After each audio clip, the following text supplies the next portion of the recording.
السلام علیکم هموطنان، همدیاران، کسانی که با درختای دارد مرحمت. استکانچیکایی که پاولونیا از قلمچه میشه انشالله خدا خواهد بعد یک 10-20 روز تیار میشد. اینجا همش همین در چیزای استکانچیکا من ریشوی فروشی مرحمت من تیار کردیم. کسانی که ریشه دار کنه من که ریشویی که قلمچه‌ای که پاولونیا تیار کرده ممکنه با هم ما راهاشو میفهمونیم چیکار تیار کردنشو. من خیلی خوب دستیم بعد از یکم هفته نیش سفید میبره بعد ما باوری حاصل میکنیم با استکانچیکا داخل کرده من خیلی استکانچیک تیار میکنیم.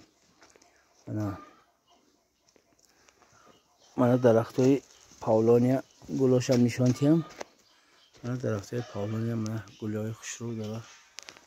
همین خیلی زنبورو آمده 6 تا زنبورو دیدید آمده زنبورو 6 تا اصل.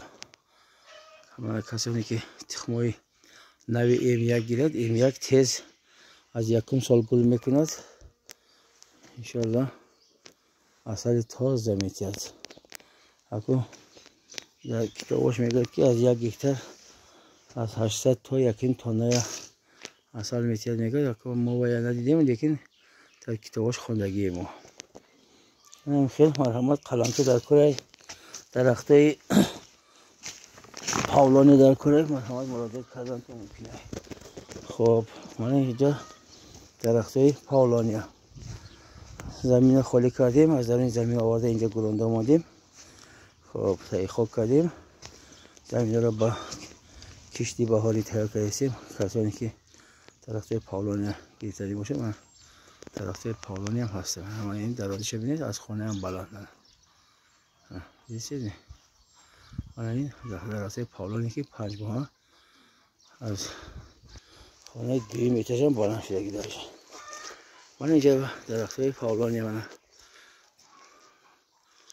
4-5 متر 6 متر کسانی که در کره بعد گفتنی هستم که با کسانی که کرمای کالیفرنیس که در کره بچه‌م اینجا شوخی را بیاری جرا با برای تیار کردن بیوگاموس کرمای کالیفرنیسی است میتونین که مراجعت کنین. این چپاکی چرا مرحمت کرمای کالیفرنیسی دوستا چپاکو بودکتا این چرا کرما همین زیچ جا شدگه که ساش بود مرحمت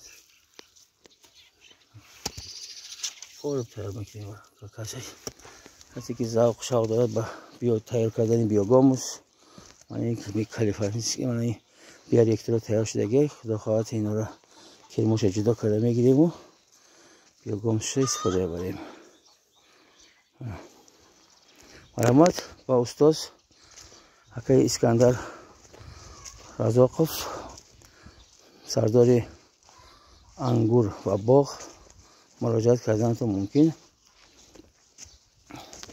نمره ما را میموند نمره خودش را میموند.